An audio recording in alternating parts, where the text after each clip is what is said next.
शिवराज जी, कमलनाथ जिस तरीके से अब इस पूरी हार का जिम्मेदारी ले रहे हैं, आप 2024 की तैयारी कर रहे हैं, छिंदवाड़ा भी गए थे, आपके लिए क्या अब थोड़ी सी राह आसान हुई है? खासतौर से मध्य प्रदेश के नजरिए से हम बात करें, क्या आपको लग रहा है कि कांग्रेस अब उस तरीके की फाइट देगी जैसे पहले दे पाती? देखिए, हम चुनाव को पूरी गंभीरता से लेते हैं और चुनाव में जो हमारे सामने होता है, हम शत्रु नहीं कहेंगे क्योंकि लोकतंत्र में कोई शत्रु नहीं होता, लेकिन हमारे प्रतिद्वंदी को हम कभी कमज़ोर नहीं मानते। ये बात सच है कि प्रधानमंत्री जी के नाम के कारण चुनाव में जीत आसान है, लेकिन चुनाव चुनाव है, हम कोई कसर नहीं छोड़ेंगे। अगर इंडिया गठबंधन मिलकर के इस बार आपके सामने आता है तब? मोदी जी के सामने कोई टिक नहीं सकता, सूखे पत्ते की तरह उड़ जाएगा। वैसे भी आपस में उनमें कोई तालमेल ही नहीं है, एक बैठक तय करता है, दूसरे आने से इनकार कर देते हैं। न विचारों में मेल है, न नीतियों में, न नेताओं में। ये क्या करेंगे? ये तो समान स्वार्थों के कारण मोदी जी का मैदान में मुकाबला नहीं कर सकते, इसलिए सब इकट्ठे हो जाओ, सब इकट्ठे हो जाओ, सब इकट्ठे हो जाओ। अब ऐसे लोग ना तो इकट्ठे हो पाते हैं और ना कोई प्रभावी कैंपेन चला पाते हैं। शिवराज जी, हर किसी के जहन में अभी फिलहाल एक ही सवाल चल रहा है मध्य प्रदेश को लेकर कि मध्य प्रदेश की कमान कौन संभालेगा, और ज्यादातर लोग आपका नाम भी ले रहे हैं, कुछ और भी नाम इस वक्त चल रहे हैं। इतनी प्रचंड जीत के बाद भी इतना वक्त क्यों लग रहा है मुख्यमंत्री के नाम सामने आने में? एक ही चीज है, मेरे जहन में एक ही चीज है, मिशन 29।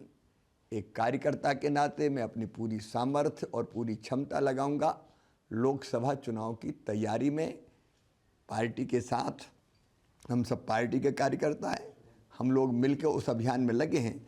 जो चीज़ मुझे तय नहीं करना उसकी चिंता मैं क्यों करूं जी? जो चीज़ हमारे नेतृत्व को तय करना है, जो काम जिसका होता वो करें, मैं उसकी चिंता क्यों करूं जो मुझे तय नहीं करना। लेकिन आप मुख्यमंत्री की कुर्सी पर रहेंगे तो ये काम आपके लिए करना थोड़ा आसान रहेगा।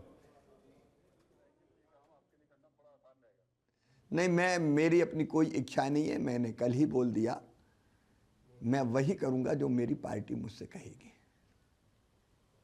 शिवराज जी, इस इलेक्शंस में कुछ समीकरण बड़े दिलचस्प हो रहे थे। एक इंडिया गठबंधन जो कि हो नहीं पाया आपके राज्य में, दूसरा महत्वपूर्ण फैक्टर हो रहा था कास्ट फैक्टर, और इसको लेकर के चिंताएं उस वक्त बीजेपी को दिखाई भी दे रही थी। 2024 में ये फैक्टर काम करेगा? नहीं, हमें कोई चिंता नहीं थी। राजनीति और वोट के लिए इस तरह के फैक्टर उठाने वाले कभी सफल नहीं होते। लेकिन आदिवासी वोटों को लेकर के आपके राज्य में उस वक्त कई ऐसी घटनाएं भी हुई थी, उसको कांग्रेस की तरफ से उठाया भी गया था। भारतीय जनता पार्टी समाज के सब वर्गों के कल्याण के लिए काम करती है। अनुसूचित जनजाति हमारे लिए हमेशा से प्राथमिकता का क्षेत्र रहा है और अनेकों कदम हमने उठाए, पेशा एक्ट जैसे लागू किए हैं।